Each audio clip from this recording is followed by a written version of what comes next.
I'm here with Brian Will today. Brian, thanks so much for dropping into the Path to Freedom podcast. How are you today?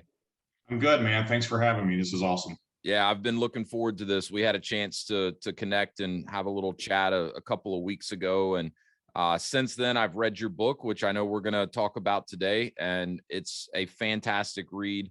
And you share a lot of examples from your personal story, you know, how you got to where you are today. And really, you share a lot of lessons that you've learned along the way, building multiple businesses across multiple industries. So fascinating stuff. Very excited to have you here on the podcast to share more with the listeners. But, you know, on that note, for anyone that's not familiar with us, give us kind of a quick overview, you know, who you are, what you do, and would love to hear a little more of the coming up story and how you got to where you are today.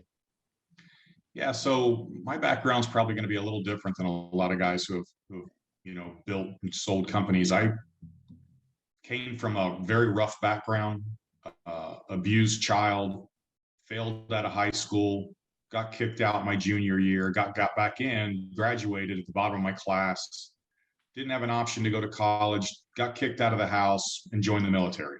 I'm one of those guys with a giant chip on his shoulder who didn't like to be told what to do, so I joined the military. Very smart thing. Right. Yeah. Don't like to be told what to do. I'm going to go into the military. Go to the military. Yeah. I'll be my own guy. Right. Yeah. So I did 4 years in the Air Force, 4 years in the Army. Started my first business in my early 20s. Same time I got married, was a landscaping company. And really, I started that company not because I had some great desire to be self-employed. I started that company because I couldn't hold a job.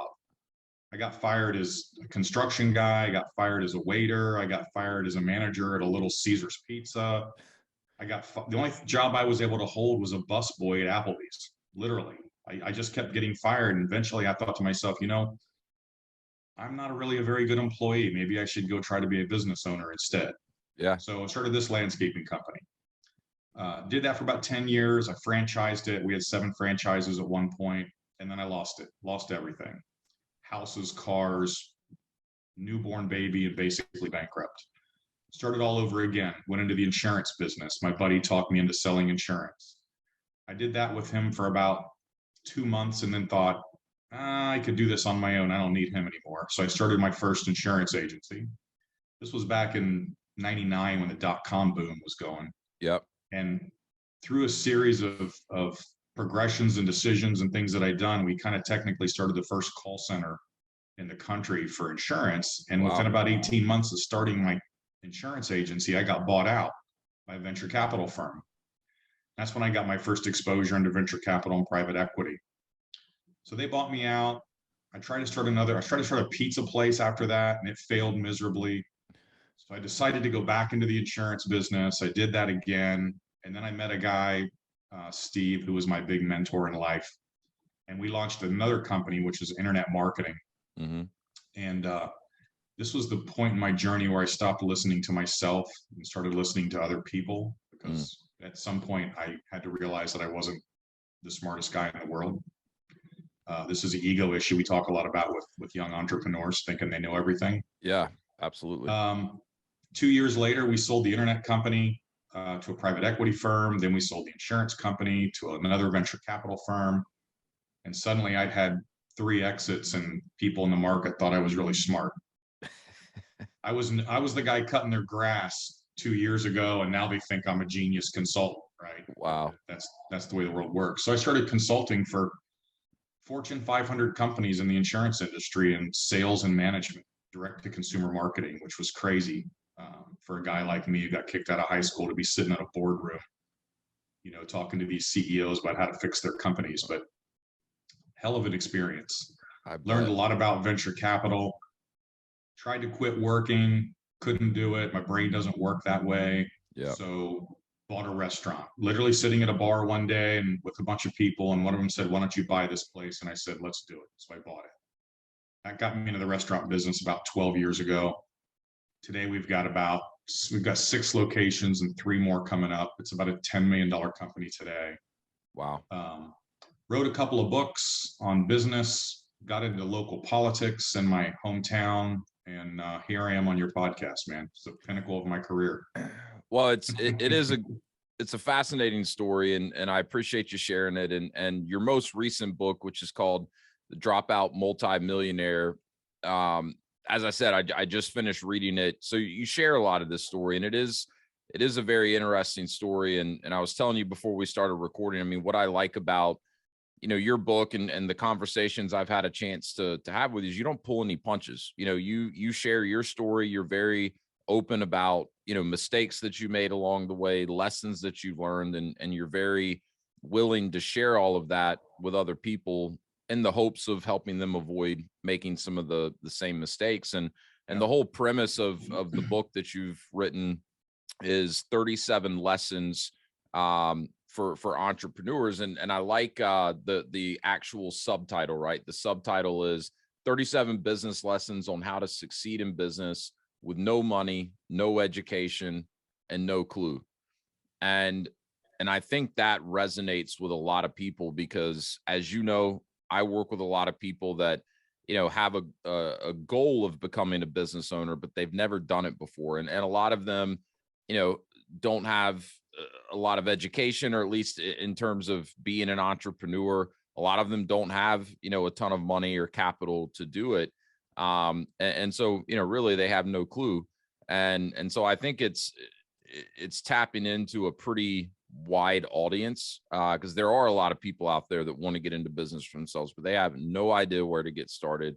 They don't have the capital to go out and do it on their own. So, really, really like the topics that you talk about in the book. And I think it's really, really solid real world advice. None of it's theoretical. It's just you sharing what you've learned through your experience. And the other thing that sticks out to me about your story is the fact that, you've had successes and failures, but you've done it across a pretty wide variety of industries. You didn't kind of just get into one industry and find success and stay there. So, I mean, I'm curious, as I was reading the book, I kind of wondered, what do you think it is that drove you to say, hey, we built this, insurance company, had a nice exit. Now I want to go get into the restaurant business. Why were you so eager to jump into something that was not as familiar to you when you'd had success in a different industry? The story of my life is that I've never done anything that I had any idea what I was doing when I started. And it's kind of been my mantra in business. No clue what you're doing, go ahead and do it anyway, right? I think that, and if you get back to the point of the book, right? So one of the statistics I've read out there is that about 500,000 businesses start every month in America, right? That's about 6 million people a year going, hey, I want to be in business for myself. Mm-hmm. The reality is, though, half of those will be gone in a year. Another 30% will be gone within 3 years. So 80% of those people that have all these dreams and goals and desires and things that they wanted to do, they don't make it. Not only don't they make it, but a lot of them end up losing their life savings. Yeah. And in all the consulting I've done, from small businesses up all the way up to Fortune 500 companies, is a lot of the reasons are all the same. There are very specific reasons why people fail. And when I do consulting today, I can go sit with somebody for 10 minutes and tell you what's going wrong with them. Yeah. Most of the time it's ego. And that ego stops them from, you've ever heard this phrase that you have to succeed, you have to fail, Mm-hmm. right? It's kind of a back of the hand cliche. Yeah. But the problem with that is it leaves out the most important part. Failure is not what leads to success. Failure leads to learning. Learning leads to success. Yes. The problem with most small business people is they don't do the learning part. Yeah. And you have all these people running around out there writing books and on TV going, oh yeah, fail, fail, fail. The more you fail, the faster you get to success. No, that's crap. The more you learn about your failure, the faster you get to success. And that's where people, tend to fall off the boat and they just don't get it. Yeah. That's such a good point. It really is. I mean, if you continue to fail, especially if it's because you're just making the same mistakes over and over again, or because of your ego, right? I completely agree that ego is probably the biggest thing that holds someone down from being successful, not willing to learn from others that have already accomplished what they're trying to accomplish. Because that's how you can avoid some of these failures in the first place, right? You can learn without failing.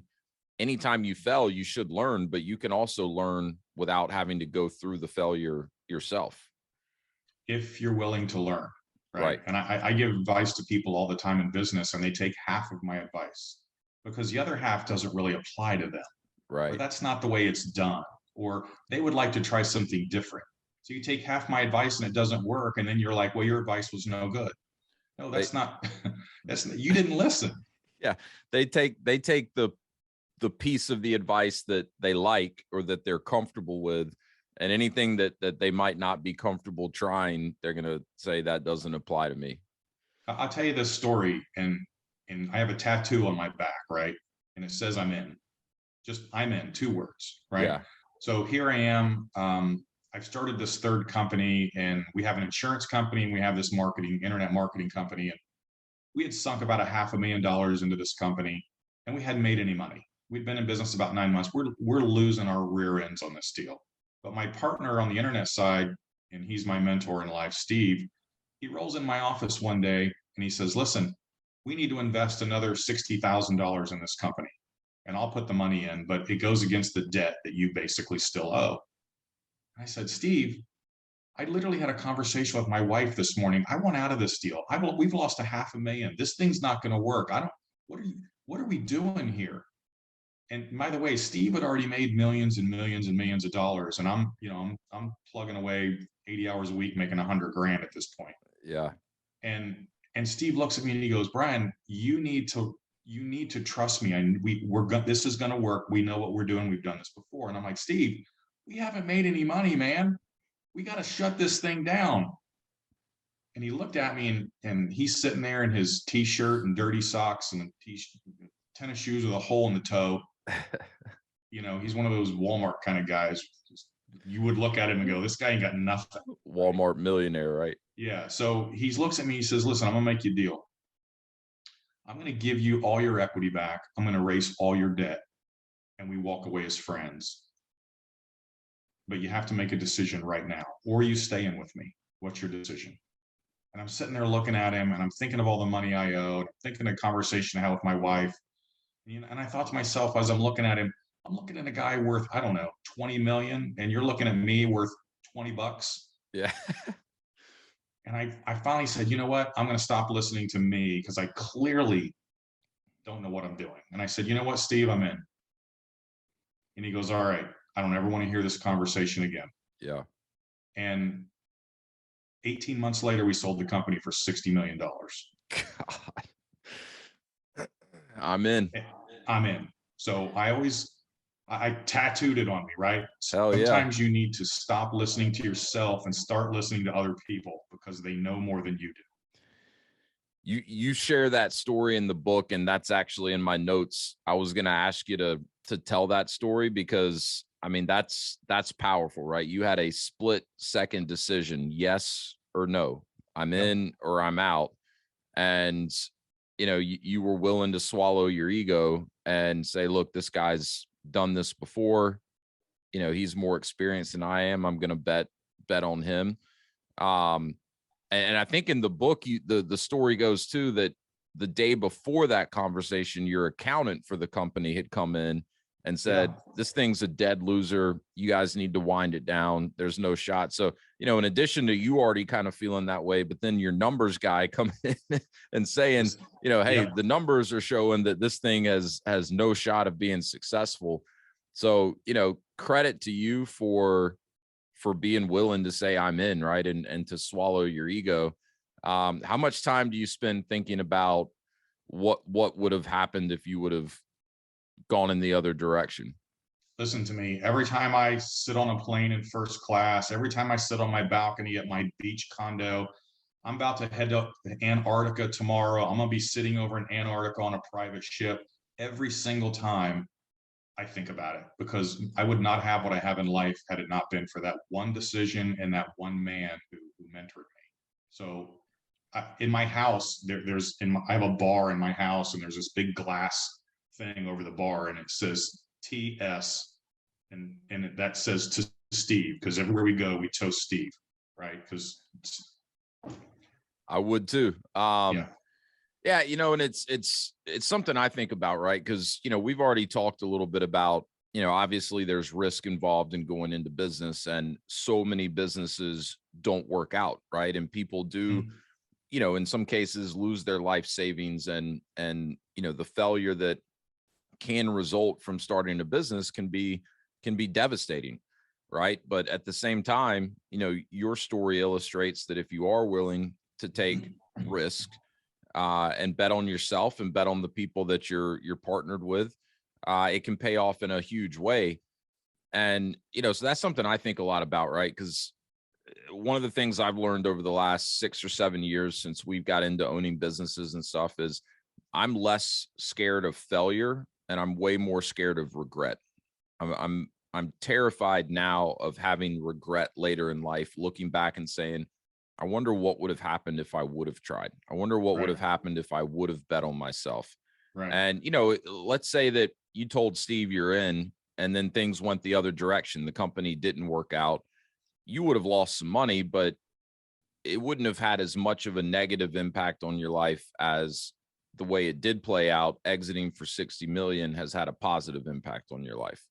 Yep. And Potent- we lost our accountant. He bailed out because he didn't think it was going to make it. That cost him millions of dollars because he had a small equity stake. I mean, I wonder if he has a tattoo that says I'm out. um no, it's good stuff. And like I said, that's a story in the book. And I love how the book is structured, because you're talking real life, right? And part of the other lessons that you cover in the book are related to things that a business owner should look out for. I've read a ton of business books. That type of information is not in most business books. They want to talk about everything that's great about being a business owner. You share some real examples of mistakes that you made, lessons that you learned, and try to help people avoid those. I mean, in your experience, what are 2 or 3 of the key reasons that someone is not going to be successful when they start a business? Oh gosh, this gets into what I call the very specific reasons why people fail, right? Number one, if you're going to go into business, you better have, and you talk about this, you better have a very strong, clear, specific why you're doing this. Yeah. Because when times get tough, and they will, and if you think they won't, you're crazy. They will. When times get tough, you better have that why to lean back on. This is why I'm doing it, right? So that's number one. Number two, one of the bigger problems I find with small business owners is they don't know who they are and they don't know who they're not, right? Mm, And so that's a general statement, but let me nail that down. So when we talk about businesses, we talk about businesses needing different types of personalities. There are hmm different people that start businesses. There's what I call Joe the plumber, right? He was a plumber for a plumbing company. He works for 10 years.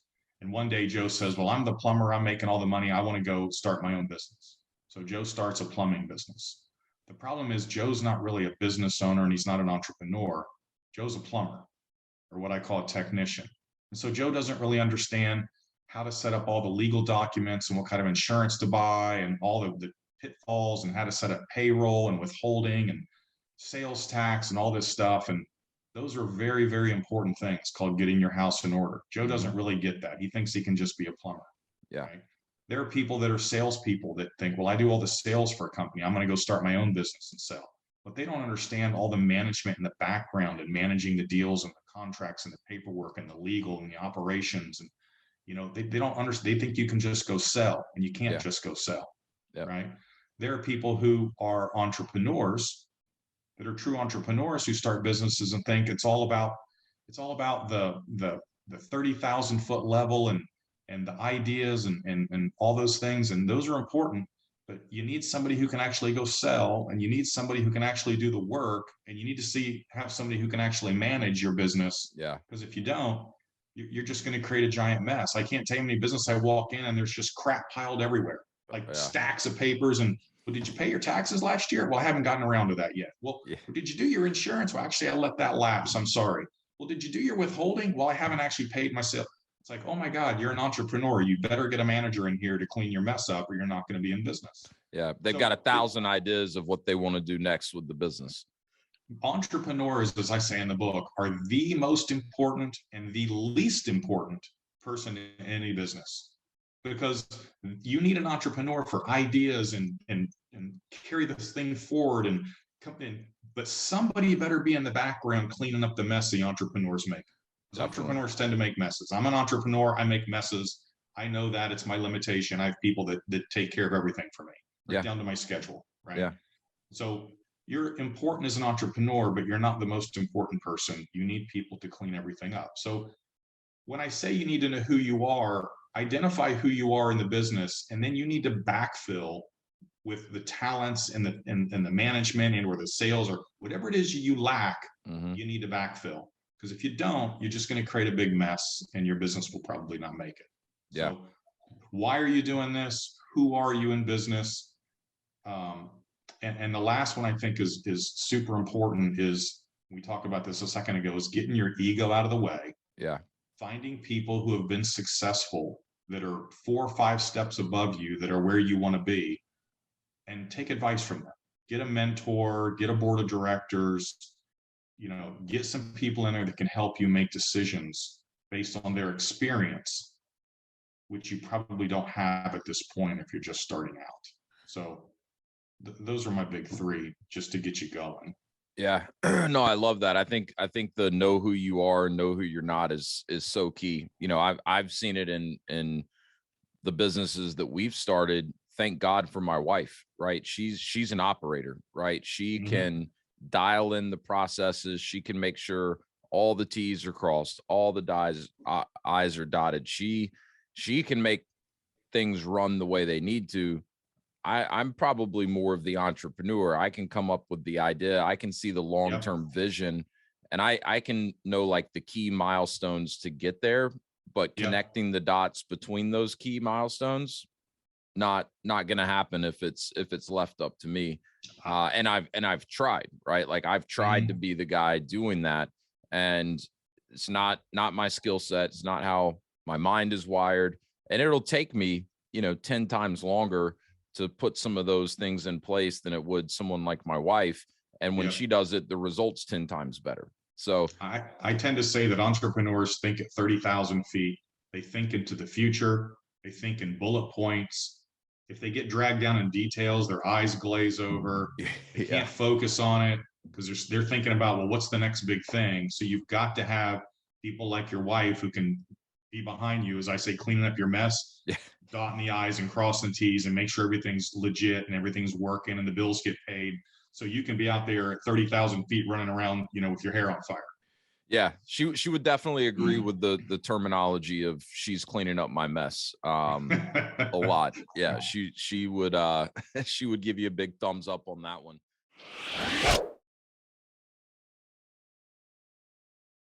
If you're listening to this podcast, then there's a good chance that you're looking to create more freedom in your own life. There's also a good chance that you realize that owning your own business can be a great way to take more control of your livelihood and create more of that freedom that we're all looking for.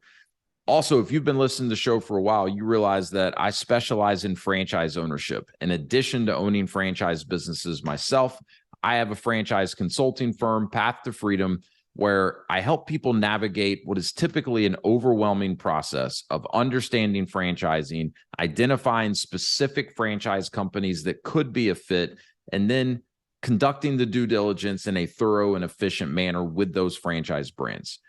My whole purpose here is to leverage my experience working for franchisors, owning franchises myself, and how we've been able to use that to create more freedom in our lives and help you determine if that could be a path that makes sense for you as well.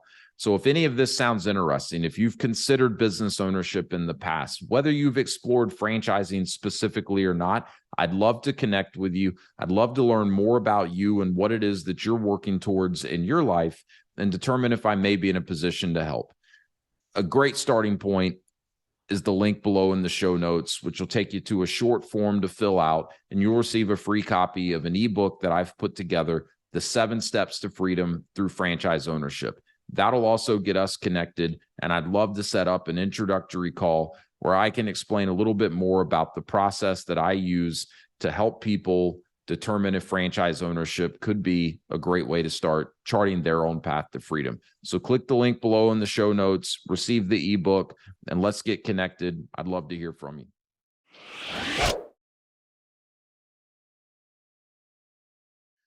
One of the other things you talk about kind of when you open up the book, and I forget the exact terminology you use, but you actually kind of start by defining, what is being an entrepreneur, right? Because in this day and age, that's a buzzword, right? Everyone wants to be able to say that they are an entrepreneur, but just because you own a business or just because you are self-employed does not necessarily mean that you're an entrepreneur. This is something I talk a lot about with the clients that I work with in my consulting business.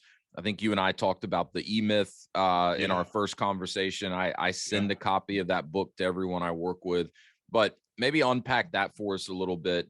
How you define the difference between an entrepreneur and someone that's just a business owner or self-employed. So the first thing we'll differentiate is between self-employed and a business owner.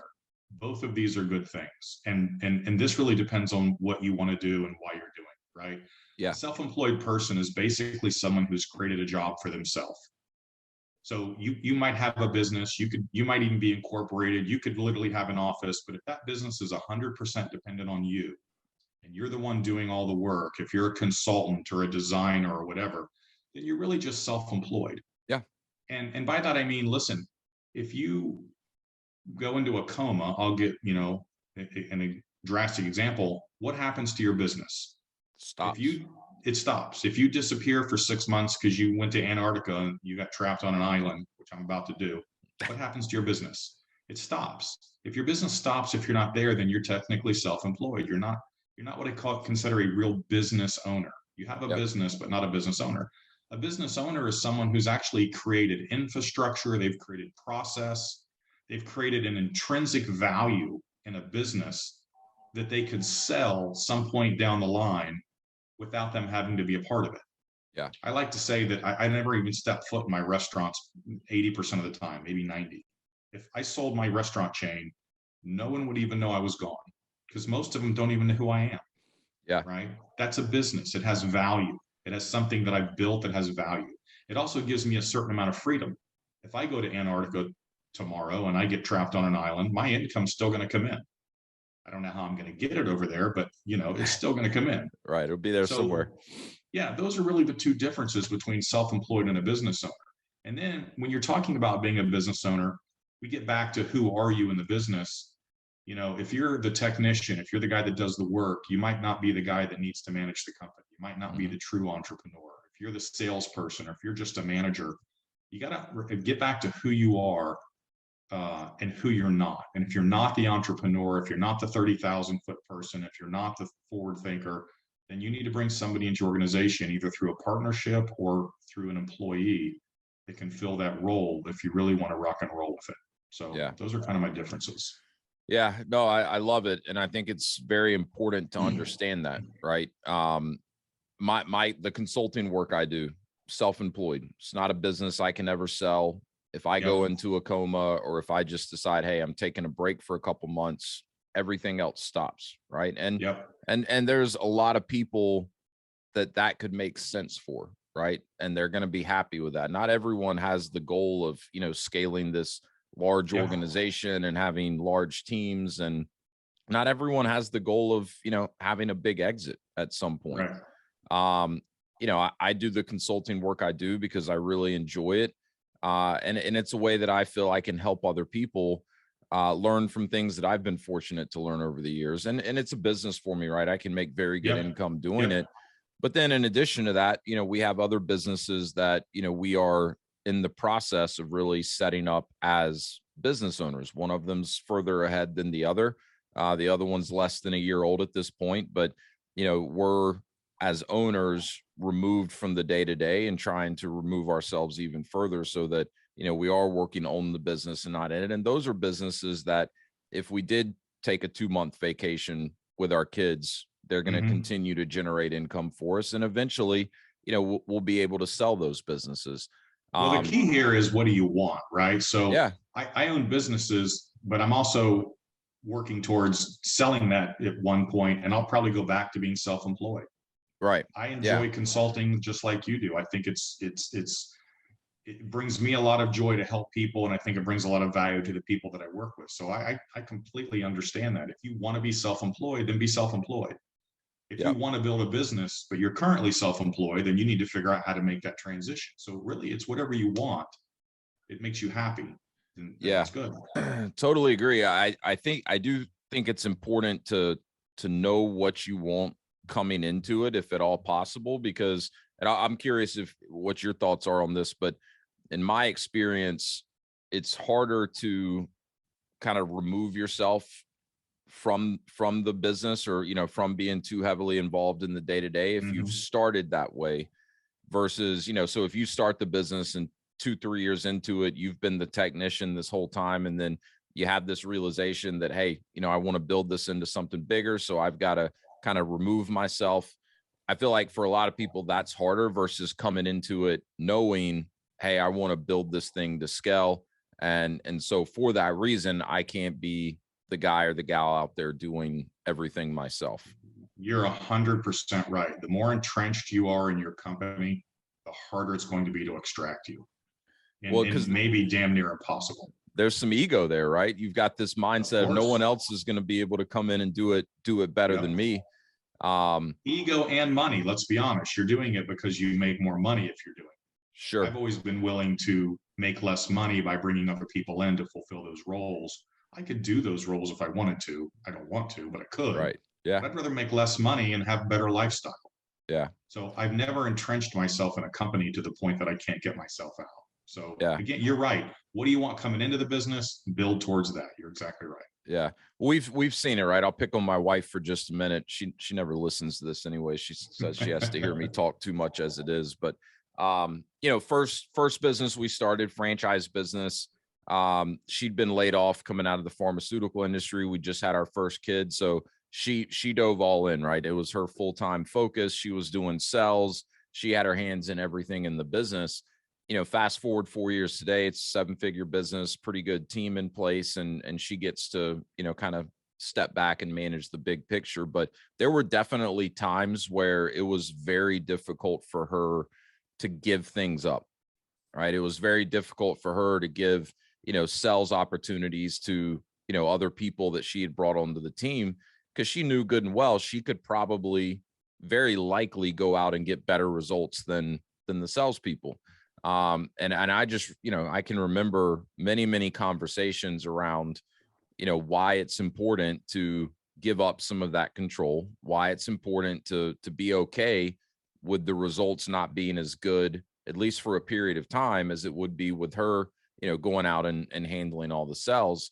And so, yeah, as a percentage, we make less of our total revenue now, but the business is also much larger than it would have ever been if it was just her trying to do all the sales. So in terms of net dollars coming in, we're making more than we were when she was doing it all. As you know, a lot of people get wrapped up in the here and now, though. So yeah, making less today so you can make more in the future is definitely something people have to get over. Yeah.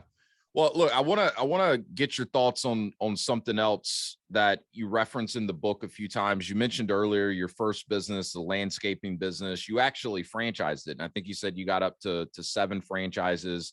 And I think I picked up in the book, and I may be wrong. Is one of the restaurants you own a franchise, or did you own a franchise restaurant in the past? I've owned 2 different franchise restaurants. Unfortunately, I went into 2 franchises that were very, very weak. Yeah. And then subsequently found out they couldn't provide the support that they were supposed to provide. They weren't doing the national advertising they were supposed to do. And it turned into be a little bit of a mess. Yeah. So we got out of both of them. That's what I want to get your thoughts on, right? Because, you know, obviously my specialty is franchising. We own franchise businesses. You know, I help people identify and investigate franchise businesses that could be a good fit for them. But, you know, in the book, you make a couple references, you know, where it comes through that you're not the biggest fan of franchising. And I think we think about it very similarly, even though I'm pretty entrenched in franchising, like you said, the franchises you were in, the support was not there. I would venture to guess that, what it was costing you to be a franchisee was not justified because the support was not there. So maybe talk a little bit about that, because I'm a very big proponent that franchises can be good if you get into the right franchise for you. But two caveats to that: there's thousands and thousands of franchise businesses out there. They're not all created equally. They're not all worth, what it costs to get in as a franchisee, what it's going to cost you on an ongoing basis. And additionally, not every person should own a franchise. There are plenty of people out there that a franchise business model is not going to be the right fit for. But curious if you would, kind of expand on your thoughts, based on your experience. And I say this in the book, so if you read the book, you're going to read it. So I'll just say it. One of the comments I make is, don't run off to the franchise show, smell the pretzels, drink the Frosties, and think this is going to make me a millionaire. Right? Yeah, I chuckled as I was listening to the book, but I was on my bike and I just kind of like chuckled because I've been at those shows, and you're 100% right. But go ahead. Yeah, there are a lot of weak franchise companies out there that aren't going to help you get where you need to go. Their job is to sell you something and lock you down for 10 years. Yeah.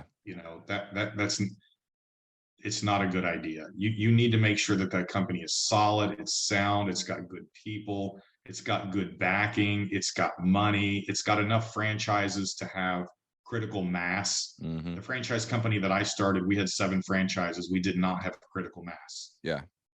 And we ended up with a problem with 2 of our franchises, and then they kind of scuttled the whole deal. It was rough. It was rough. Yeah, I'm sure. So you got to make sure that it's a solid company, and then you got to make sure that they're kind of looking out for your interests as well as their own. Right? You take a big franchise like McDonald's, they're going to pick the real estate. They're going to decide where it's going to go. They're going to make the decisions on how it's going to get built out. That's because they know what they're doing. Yeah. So you have a pretty good shot at that happening. If you get into one and they're just like, yeah, just do whatever you want. That you're, as long as we get our 7% every month, just do what you want. You're in trouble. So finding somebody that could help you make those decisions. I think that's what you do, Wes, is help people make those decisions, find the right opportunity. And then find something you think that is going to interest you and that you can be good at doing. I say that franchising is not bad unless you make the wrong decisions, and then it can be. Yeah. Well, then it's bad, right? There can definitely be more worst case scenarios if you get into a franchise and it doesn't work out versus starting your own deal and it doesn't work out, right? If you start your long-term commitment with that franchise. Yeah, exactly. Exactly.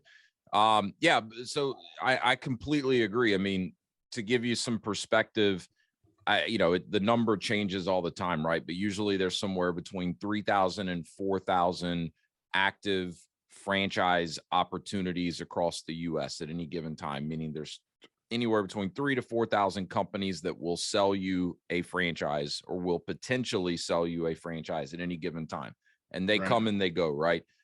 I have relationships with just under 200 brands.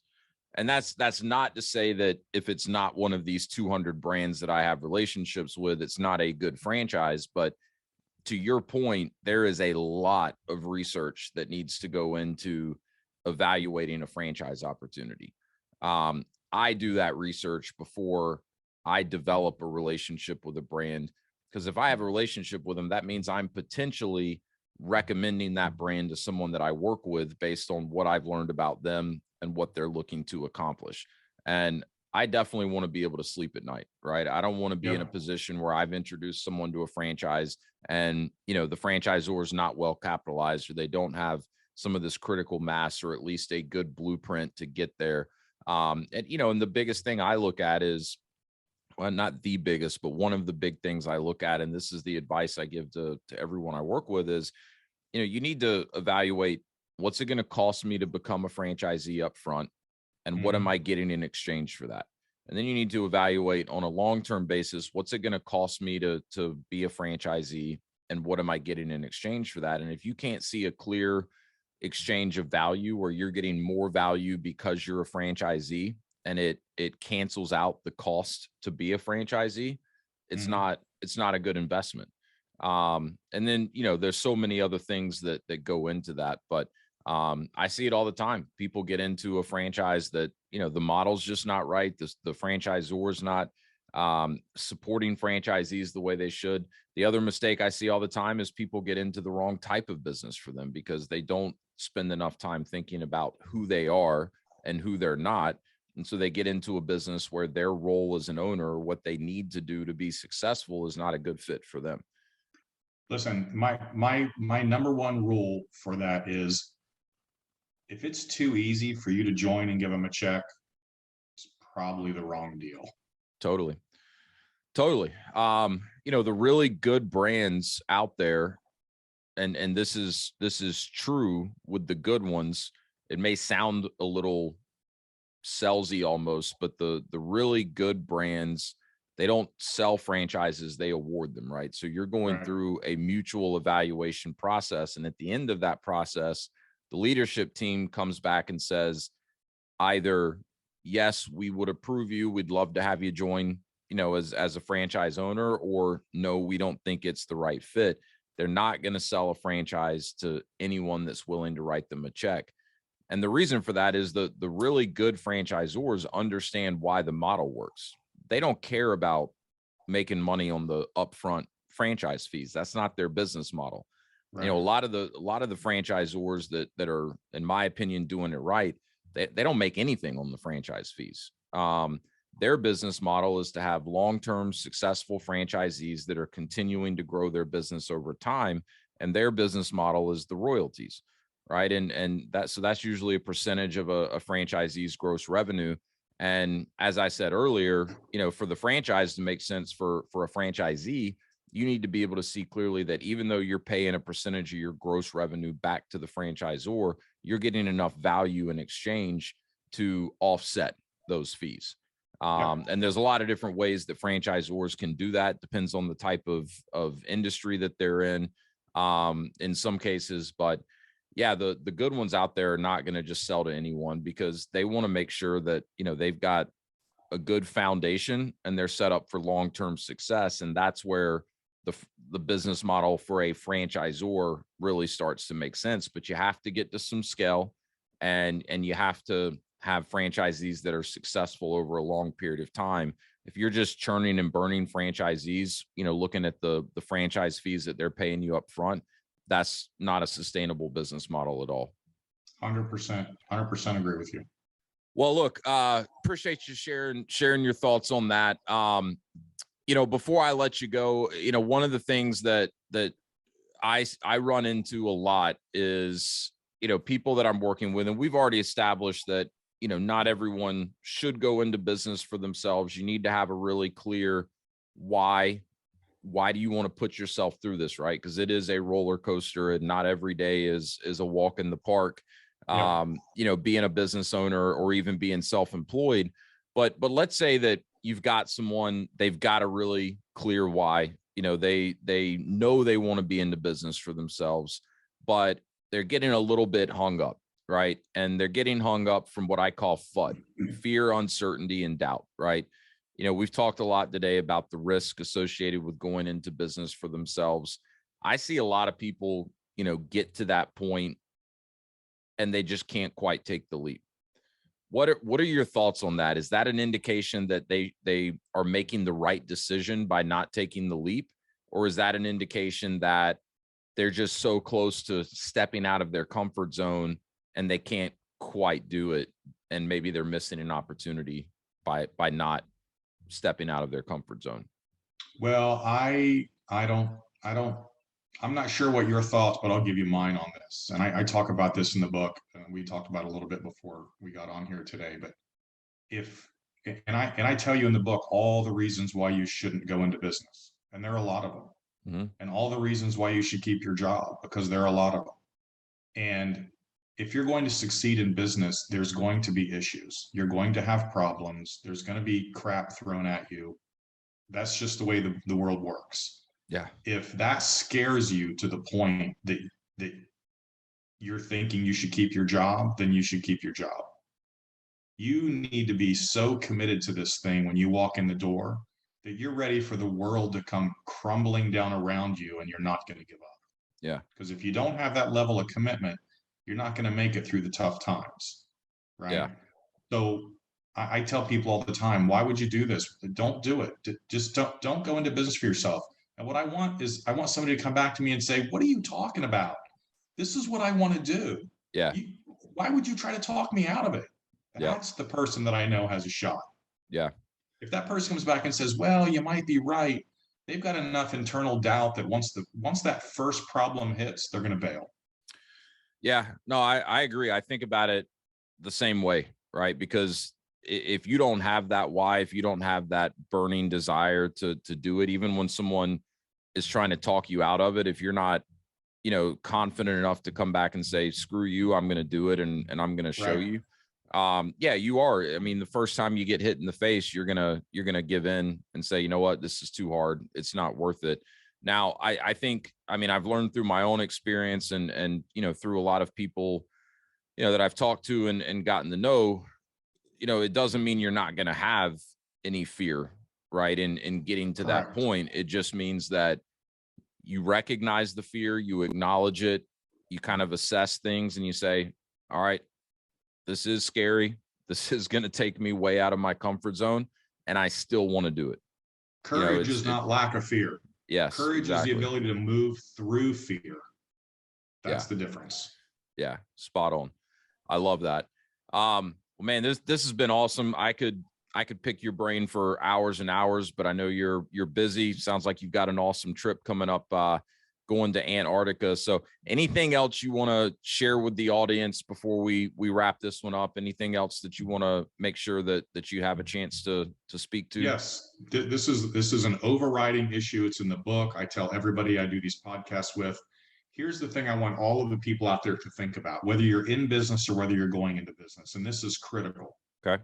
And I use this example of Apple. You're familiar with Apple, right? Sure. You have an iPhone by any chance? I do. I do too, right? So who runs Apple? Tim Cook. Tim Cook, yeah. Tim Cook, CEO of Apple, biggest company on the planet, $3 trillion in value, most profitable company out there. Tim Cook has got to be a pretty smart guy, right? Sure. Probably one of the smartest out there. Tim Cook at Apple has a board of directors. Yeah. You know what a board of directors do? They come in every month or every quarter and they all sit down with Tim and they say, hey, Tim, based on our experience and based on what we've had done in the past, these are the ways we think that you should maybe make decisions. And we're going to try to guide you in the way you need to go. And we're going to help you be a CEO of the largest company in the world. So Tim Cook, you got 12 people here. They're going to help you. So if Tim Cook needs a board of directors, what makes you think you can do it without even a single mentor? Yeah. Yeah. My advice to you is find somebody who can help you. Check your ego. Let them give you advice, take it, and be successful. Couldn't agree more. I think that is probably one of the most valuable pieces of advice. And I think that applies to all aspects of life, right? Certainly if you're going into business for yourself or if you're already in business for yourself. But look at athletes, right? Michael Jordan, Tiger Woods, some of the best athletes in the world, they all had coaches, right? Or have coaches. Tiger Woods has a swing coach. Michael Jordan has a shooting coach. All of them do. Yeah. Yeah.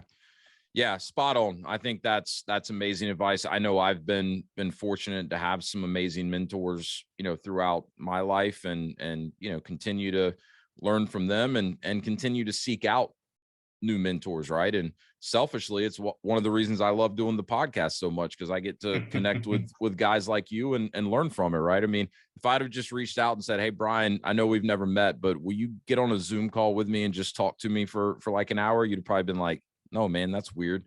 But I'm like, but I have a podcast. So let's get on a Zoom call and talk for an hour. You're like, sure, let's do it. Sure, let's do it. Right. I love it. Look, again, really appreciate it. Before I let you go, I do what I call a quick lightning round at the end of every episode. So this is the same 4 questions that I ask every guest that comes on. So if you got another minute, I'd love to run through those quickly, and then we'll put a bow on this one. Here we go. All right. First question of the lightning round. And actually, I think you gave us this one already, but it's just, what is the best piece of advice you've ever received? Is that what you just gave us? Get a mentor. All right. Get a mentor, 100%. Beautiful. Next question. Curious, do you have any sort of a morning routine, anything you try to do every morning to prime yourself for a successful day? Every single morning of every single day. I tend to wake up at 5:30 or 6 o'clock in the morning. The first thing I do is roll over, pick up my phone, check my bank accounts to make sure nothing weird happened, check my P&Ls, check my sales at every location. I go through a whole routine of my finances on every company. I go look at the closing emails from every location we've got just to make sure nothing weird's going on. And then I send out any emails that need to go out based on that. I go through the emails that come out overnight. This generally takes me an hour and a half, and then I go back to sleep. I love it. I can run my business from a phone in bed. That's my joke. Well, yeah, and you talk about that in the book. And one thing I'd planned to ask you about it in this conversation and just didn't get to it, but you talk a lot in the book about the importance of knowing your numbers as a business owner. And yes. how, you know, if you have the business set up right, you should really be able to run the business from a P&L, right? If P&L is a magic crystal ball, and if you know how to run it and work it and read it, that's all you need, and you can be successful, or you will fail if you don't. Yeah. Well, and that's a testament to you, right? That you can wake up and spend an hour and a half on all of your businesses, know where they're at, what needs attention, and then kind of, you know, unplug from there. So, yeah, we'll have to get you back on the show in the future, and we can dig more into knowing the numbers. But no, I love that. We've talked about your book. Curious what book you're reading right now. Weirdly enough, the book on my nightstand is a book about relationships. Okay. And relationships can be personal or they can be business, but relationships are what everything is about. I teach my children this all the time. Your future you. What's the difference between you today and you 5 years from now? It's the people you associate with and the books you read. And we'll throw in the podcasts you listen to. Sure. But the books you read. And so I'm reading a book on relationships at the moment. Very cool. Yeah, I agree with that statement. I haven't quite thought about it in those terms, but your future you is going to be a result of the relationships you have today and you build. Final question, simply, what is your definition of freedom, and are you living it? Freedom to me is the fact that I can go out skiing in Park City, come down the run, get in line, pick up my phone, answer an email, put it back in my pocket, and go make another run. Yeah. I can go to Antarctica, sit on a boat, pick up my phone, answer an email, look at a P&L, put it back in my pocket, and go back to having fun. Freedom is the ability to keep your mind engaged and keep yourself doing things, but still have the ability to have a lifestyle. And yes, I am living that right now. Yeah, I can tell. That's amazing. Well, look, thank you again for spending some time with us, sharing all of this valuable information and knowledge with me and with the audience. And, you know, quickly just want to acknowledge you and thank you for everything you've done. You know, the books that you've written, I know are helping so many people, and even the fact that you're willing to, you know, have a couple of conversations with me and share all of this with the audience. You know, it's very much appreciated. So keep doing what you're doing, and you know, best of luck with everything, and hope you have a good time in Antarctica. That sounds like a lot of fun.